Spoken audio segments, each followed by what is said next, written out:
A'udzu billahi minasyaitonir rajim. Bismillahirrahmanirrahim. Assalamualaikum warahmatullahi taala wabarakatuh. Anandaku sekalian,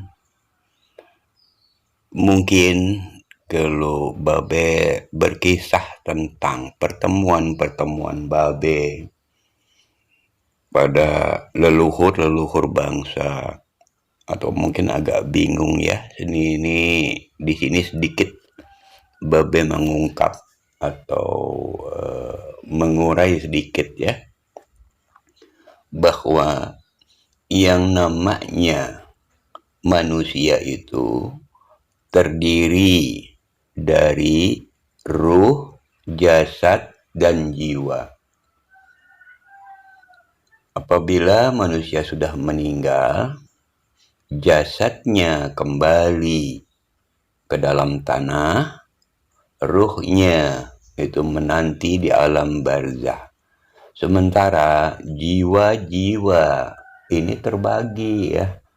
Ada jiwa amarah, ada jiwa lawamah, tapi ada jiwa mutmainah. Jiwa-jiwa mutmainah ini itu jiwa-jiwa yang terpelihara, sehingga tidak bisa dimanfaatkan oleh makhluk-makhluk yang mencoba menjaili atau menzolimi manusia. Banyak kok. Banyak sebenarnya. Seperti ada seorang perempuan, kalau bilangan agama itu mati melahirkan atau mati beranak, itu syahid. Tapi kadang-kadang jiwanya yang dimanfaatkan oleh jin dan setan itu, sehingga bisa ada penampakan-penampakan. Tapi kalau soal jiwa mutmainah, Masya Allah, di sini sampai tinggal jiwanya juga beliau bisa berkomunikasi gitu ya. Itu yang insya Allah lah, dengan bagaimana ya, Bapak tidak bisa mengungkapkan. Tidak bisa Bapak mengungkapkan, karena walaupun bagaimana ikhwal yang bersifat metafisik, sulit kita untuk mengungkapkannya. Ya, kenapa Babe mengupas sedikit ya? Soalnya jangan sampai gitu, jangan sampai ikhwal yang kayak gini tuh mengganggu tauhid kita, mengganggu keimanan kita. Karena Babe pernah mengalami ada makhluk-makhluk yang mengaku dirinya malaikat, mengaku dirinya Tuhan malah, gitu kan. Nah, itu juga pernah dialami oleh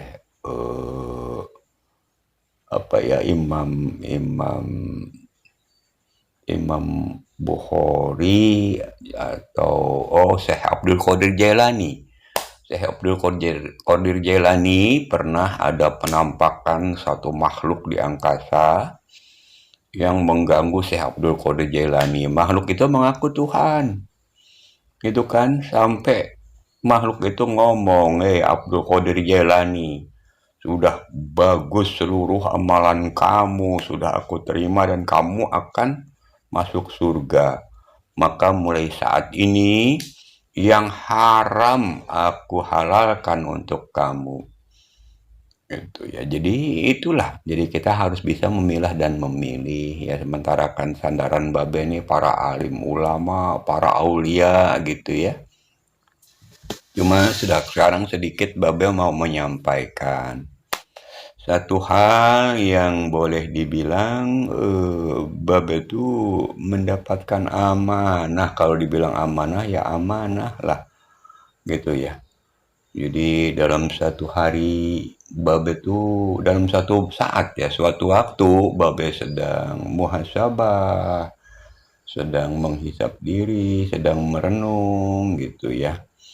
Babe tuh ya didatangi oleh leluhur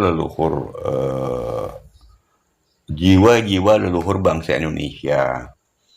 Ya salah satunya ya selain eh, almarhum Mama Kay Palak radhiyallahu an. Juga ada almarhum Bapak Insinyur Soekarno radhiyallahu an. Itu jiwanya itu mendatangi Babe di saat Babe sedang merenung. Ya di malam sunyi lah. Jadi Babe sendiri agak lupa ya. Itu berbicara karena kebenaran bertemu. Biasanya kan Babe tuh minta saran, pendapat, segala macam gitu kan. Lalu beliau itu cuma tersenyum gitu kan, tersenyum. Beliau itu menanyakan kenapa ini loh. Babe bilang Babe manggil Pak Karno itu karena memang kebiasaan nama dulu tuh Bung Karno gitu ya. Ya kalau manggil guru Babe manggilnya Mama gitu kan. Mungkin Bung Karno itu ikut-ikut Mama. Kalau manggil Babe tuh Yai gitu. Ya Babe seneng karena panggilan itu kayaknya lekat banget, bikin adem banget jiwa kita gitu kan. Akhirnya Babe bertanya ke beliau itu gitu. Ada satu lagi yang datang bersama beliau, siapa ya?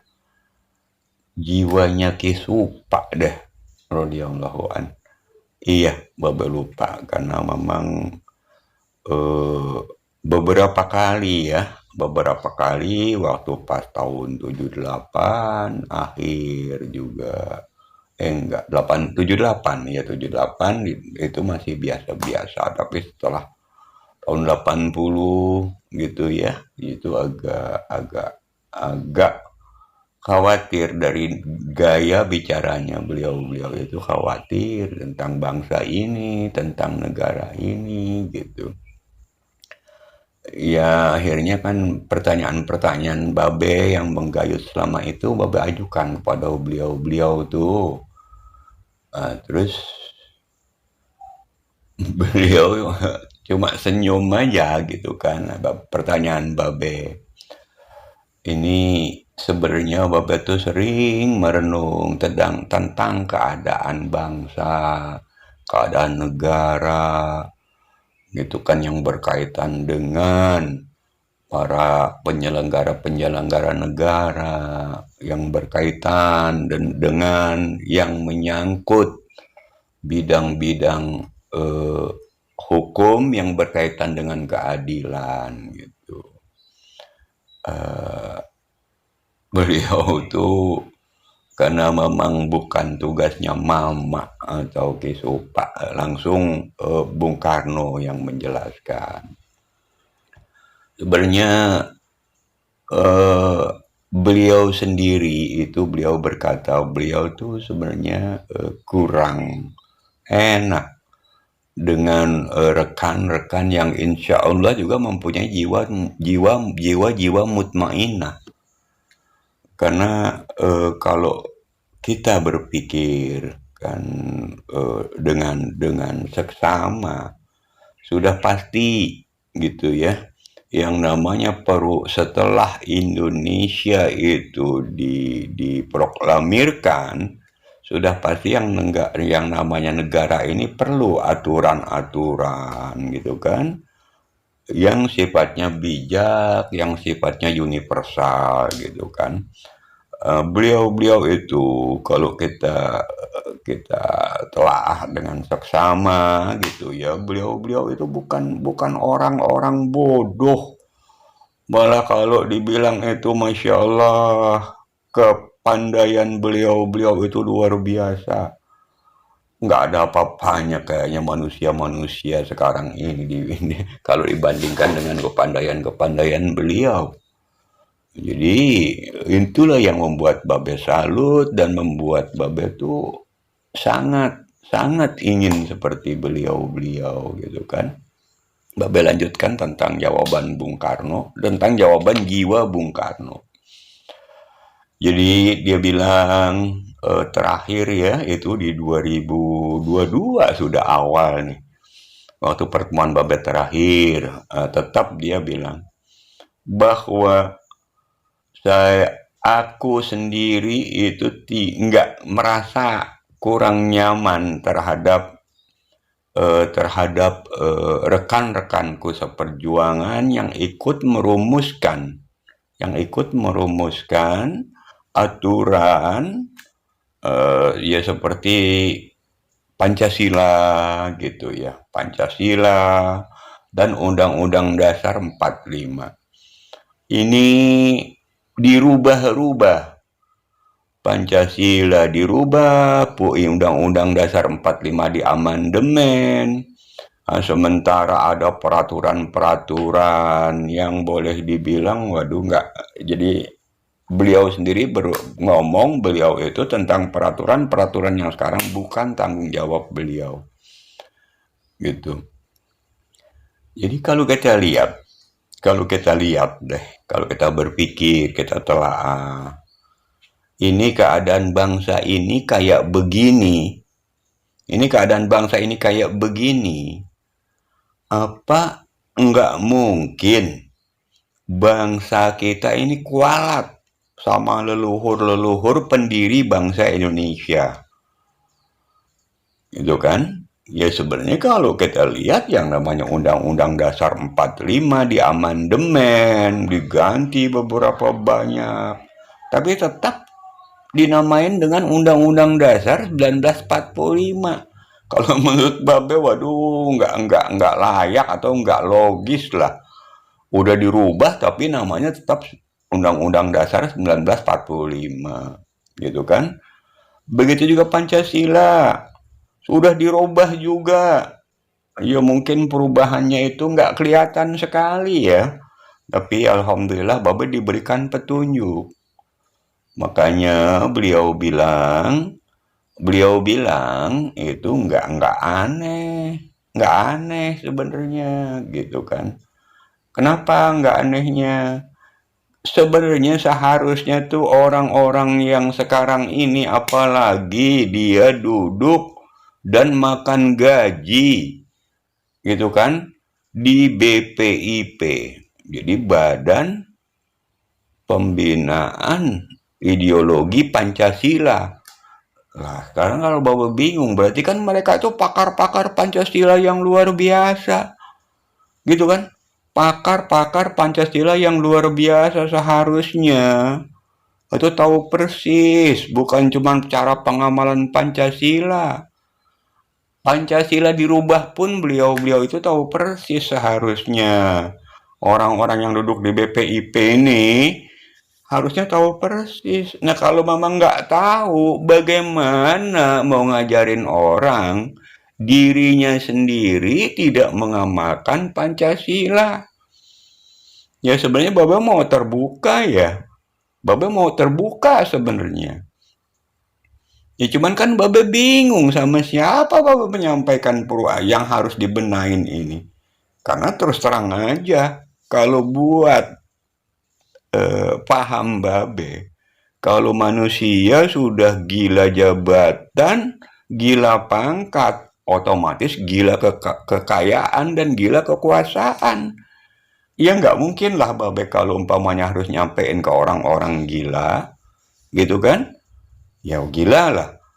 Bukan gila tuh istilah katanya edan, bukan ya gila-gila pangkat, gila jabatan, gila harta, gila kekuasaan, gila hormat. Karena kalau sudah overdosis itu bilangannya sudah gila. Kenapa bisa dibilang orang gila? Ya coba deh kita pikir. Umpamanya ada satu orang pejabat, hartanya itu luar biasa banyaknya, duitnya luar biasa banyaknya, gitu kan? Lalu terus juga dengan segala cara dia mau meraih kekuasaan dan kemenangan. Cuma kalau kita pikir, harta kebanyakan buat apa? Gitu kan? Duit kebanyakan buat apa? Terus juga jabatan itu amanah loh, bukan berarti semau-maunya. Itu kan kekuasaan juga, itu harusnya betul-betul menegakkan kebenaran. Jangan kebenaran menurut dewek, tapi kebenaran menurut rakyat banyak, kebenaran yang sifatnya universal. Nah, ini yang Babe mau nyampaikan ke siapa, tapi Babe belum tahu siapa tokohnya. Gitu kan? Kuncinya cuma satu, kuncinya cuma satu. Gitu kan seharusnya ada lagu Persatuan Indonesia. Babe lupa siapa ya penciptanya. Itu zaman dulu tuh sering dinyanyikan. Itu lagunya tuh seperti gitu. Lagu dari Sabang sampai Merauke. Itu ya dinyanyikannya ya full dengan semangat yang menggelora gitu kan. Coba kalau sekarang ini kayaknya tuh nggak ada lagi deh lagu itu. Paling cuma dijadiin background, cuman kepala lagu itu aja gitu ya. Nah, jadi kira-kira kalau menurut Babe, cobalah gitu ya. Cobalah eh, kasih tahu Babe kepada siapa kira-kira Babe memberikan eh, amanah dari Bung Karno ini kepada orang yang tidak ambisius, tidak gila kekuasaan, tidak gila kekayaan dan harta gitu. Gitu ya. Jadi dalam eh,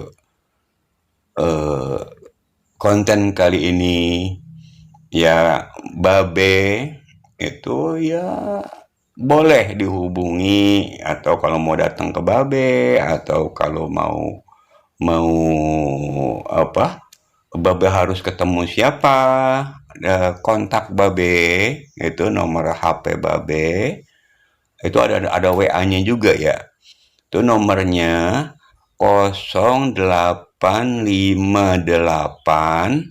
933 77157. Ya insya Allah mudah-mudahan setelah itu diperbaiki dan mudah-mudahanlah Undang-Undang Dasar 1945 itu jadi juga dikembalikan kepada aslinya, ke originalnya. Insya Allah bangsa dan negara Indonesia ini tidak lagi termasuk bangsa yang kualat dan bangsa yang sifatnya itu tidak amanah. Itu ya Babe, akhiri dulu ya. Insya Allah nanti Babe sambung lagi. Billahi taufik wal hidayah. Billahi fi sabilil haq. Assalamualaikum warahmatullahi taala wabarakatuh.